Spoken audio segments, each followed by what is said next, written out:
Welcome back guys! Itong overview of 360 degree, makikita nyo dyan. And ito yung part 2 ng ating vlog for today. Ayan, ay mga artwork nila. Papakita ko sa inyo mamaya yung museum nila. Dating Antipolo, the name of this place. And later on, it became Antipolo. Ayan, makita nyo pagoda and yung trail mamaya nagpupuntahan natin using that bridge. Ayan.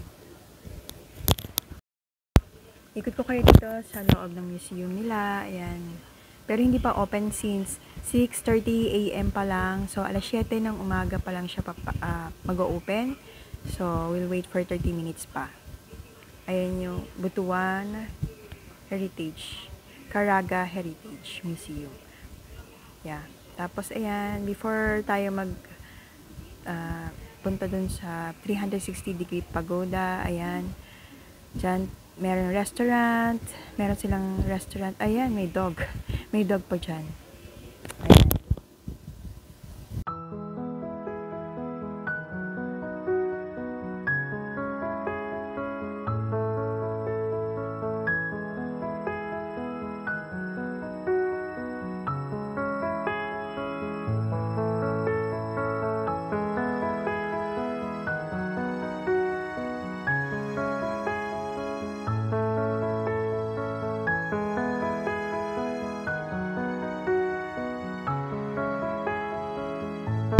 If you notice guys, mahilig sila sa mga wood carving. Ayan yung mga wood carving na ang ganda. Old craft. Ayan, mga curves nila, mga carving, wood curves. Pati lamesa nila, pati table nila, statue, relics of religious since maraming dito sa Antipolo. Yan, Antipolo history. Tapos their history. Kung dalaw kayo dito sa Antipolo, yan, makita nyo yung view deck ng Manila, yan. Ayun yung sa guitars, ayun yung si Saj, ayun. Naka-display siya sa taas. And this one, ang pakaganda. Itong, pansin itong dito, wooden structure dito, the best, ang ganda. Ang ganda, sobrang ganda dito. Kung mahilig kayo sa mga wood carvings, ayan. May mga inspiration din tungkol sa art. Yan, yung mga lumang car, yan. Yung naka-display dito. Kita niyo.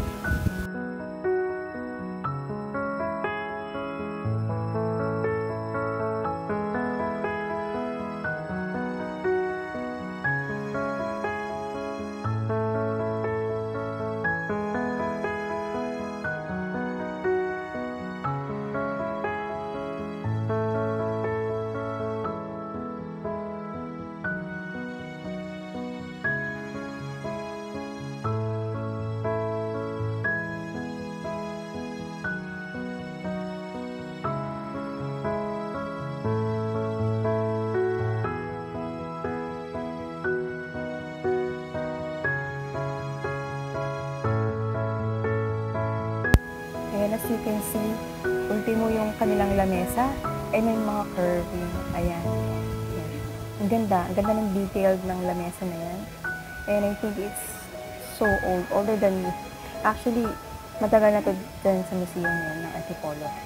Napakaganda niya, oh, sobrang detailed niya. And yung gamit na kahoy na ginamit nila is old talaga. Yan yung mga fish tank nila over there, mga fish koi nila, yan. So, ina-admire ko lang. Ang laki ng fish koi nila.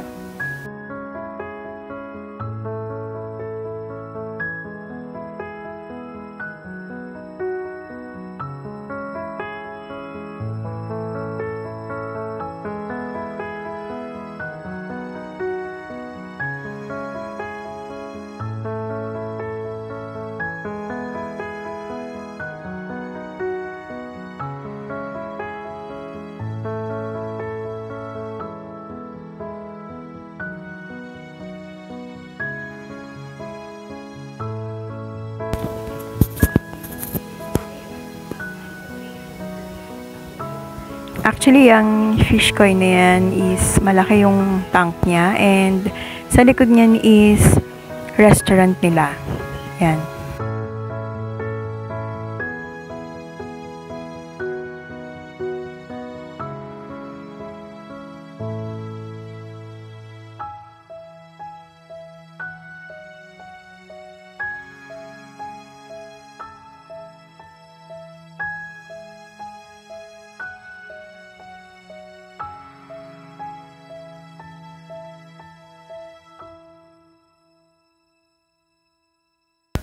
After admiring the koi, ayan, nakita ko yung flooring ng mismong museum. Bali, ano siya, mapa siya ng Pilipinas. And detalyado niya, grabe. So, ayan, ina-admire ko lang. Sana makita niyo rin yung mapa ng Philippines, map of the Philippines, yes. Ayan, yun ang kanilang flooring. Ayan, ang ganda, sobrang ganda nila.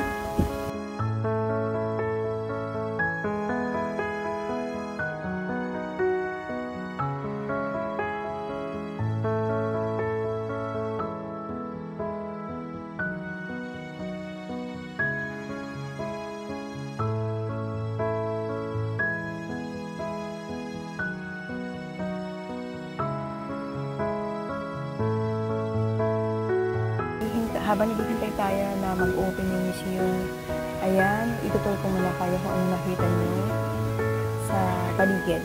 Nature, if you are a nature lover, you will enjoy here.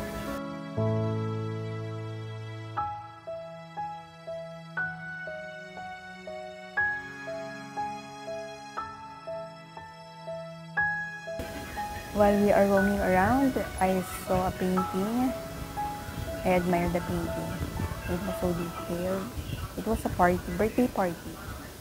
And it was painted by, Nerdy. Yeah, it's so beautiful.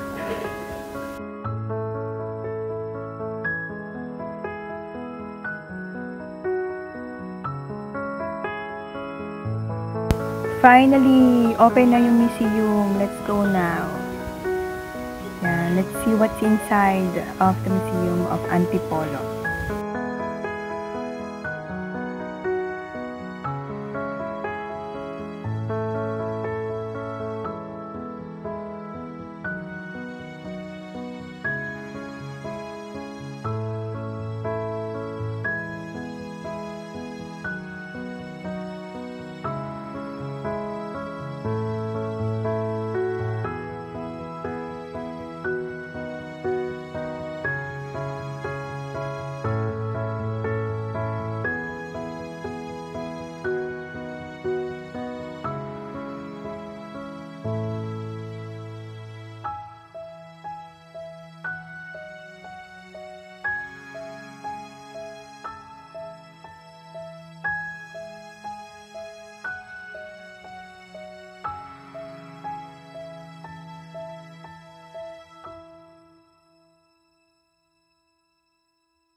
Puro Agusan del Sur ito nakakuha.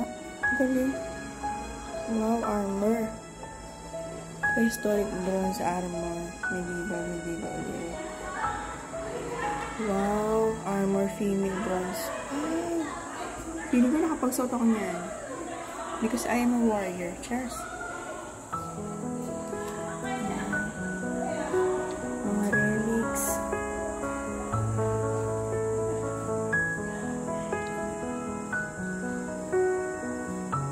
Dragon. Wow, beautiful dragon. Excavated. Buduan City. Ano to? Fishbone. Ah, nice. Galing.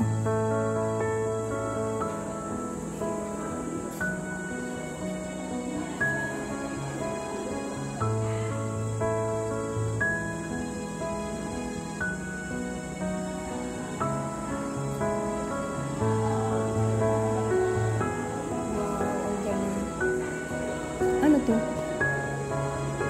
Iron Age. Okay. Container Indo-Japanese. Chinese. Terracotta. Hills. Dynasty. Nice. Siyempre, direkta siya.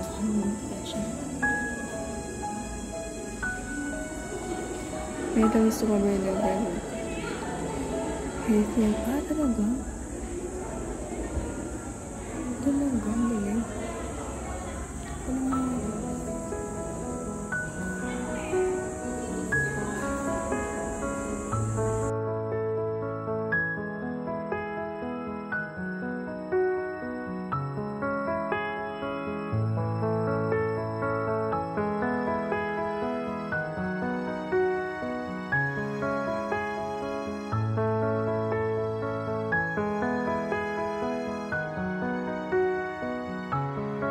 These are called anitos.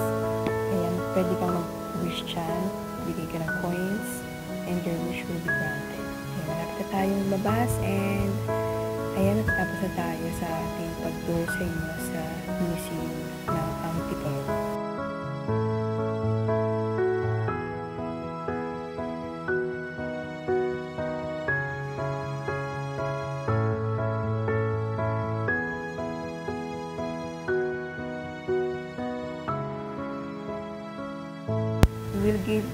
After this, we will give the ticket to the guard so we can walk into the bridge going to 360 degrees, and it has 5 to 6 feet height.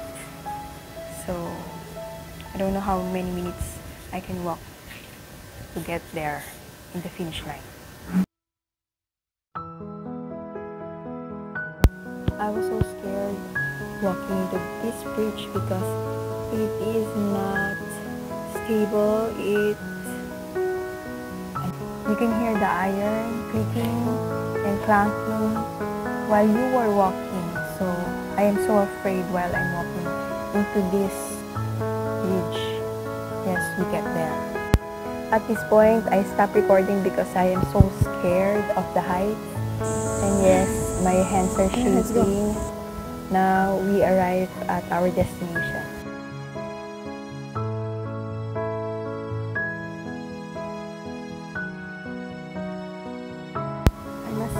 The building is too old, and every step you take, you should carefully watch your step because the wood is creaking already. And you can see the padlock here. That's a padlock lock. The couple will bring some padlock and lock it there. Their wishes, yeah. There, this is the scenery, beautiful scenery.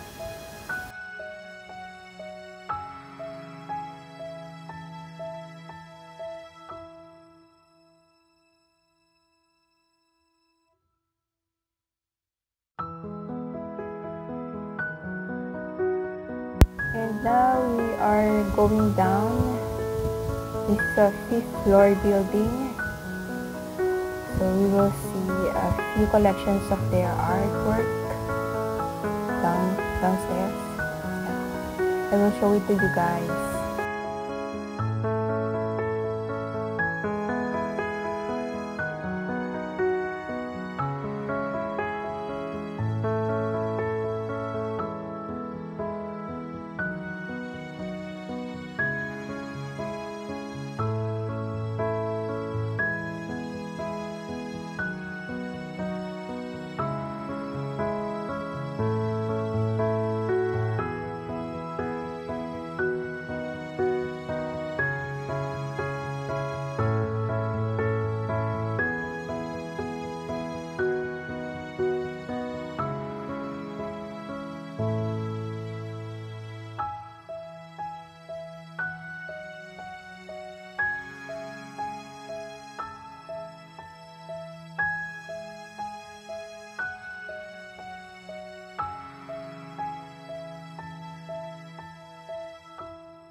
enjoy looking at the painting.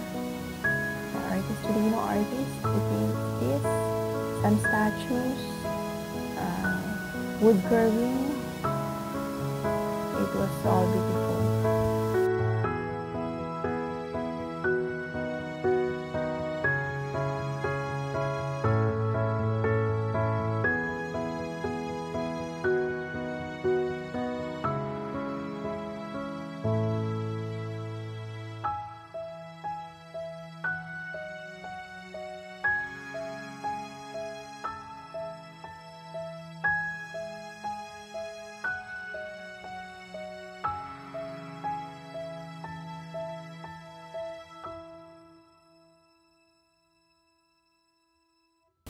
As we go down in the building, we can see a lot of paintings hanging on the wall and a lot of wood carvings, a lot of room because before pandemic, this place has a plenty of visitors.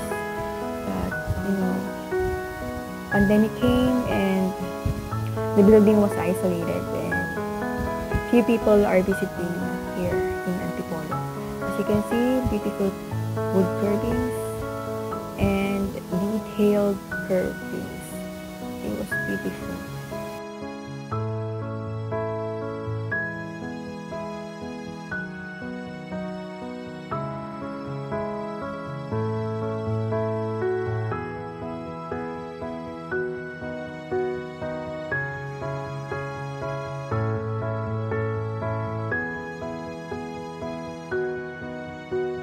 I saw a wood carving of a carabao, which is native here in the Philippines, used by the farmers.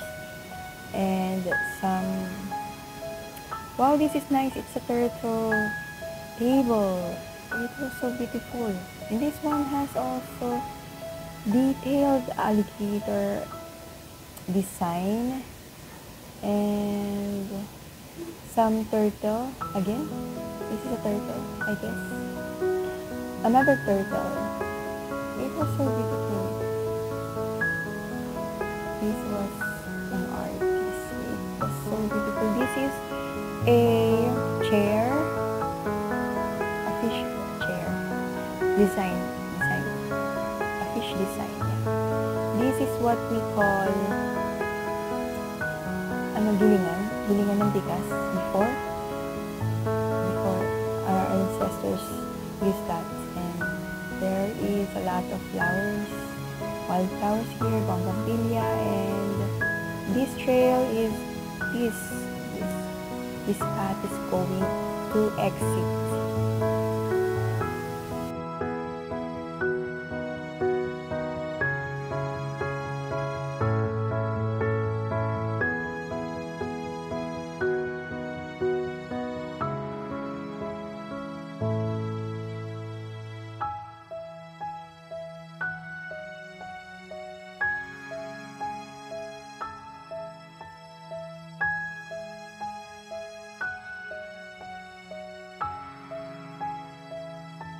This is the entrance of their restaurant here in Antipolo.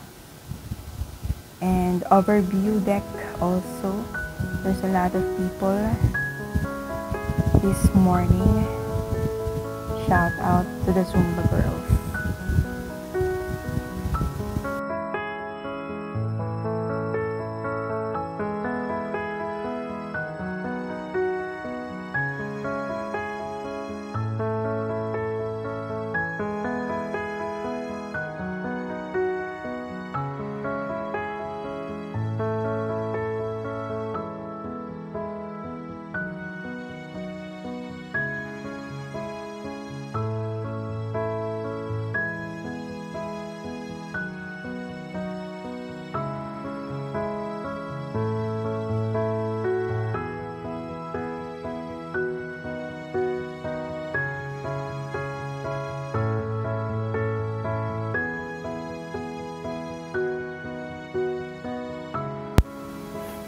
And bumaba na nga tayo sa overview.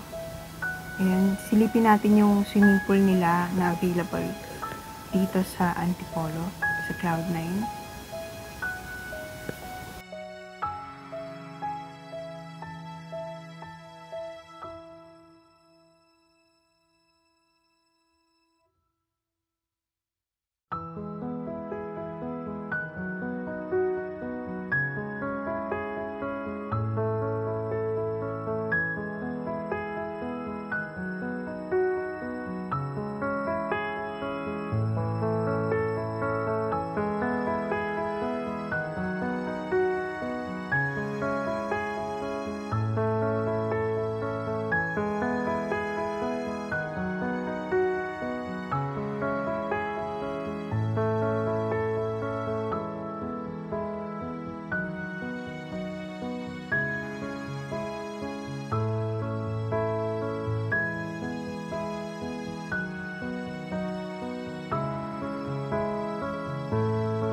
Ayan, I hope na-enjoy kayo sa pamamasyal natin sa Cloud9.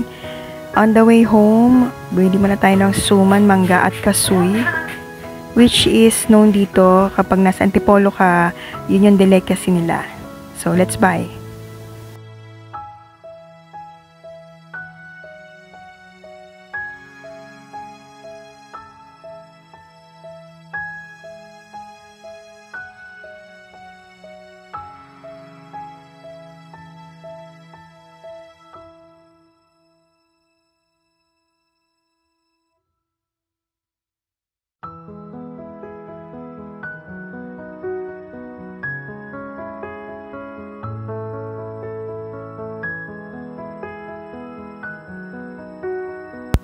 After natin na makabili ng kasuy and suman, we are now going home. Ayan. On the way home. God bless everyone!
Now, I'm going home, and if you are new in my channel, please do subscribe and like my mini vlog and my reels. Thank you so much. God bless.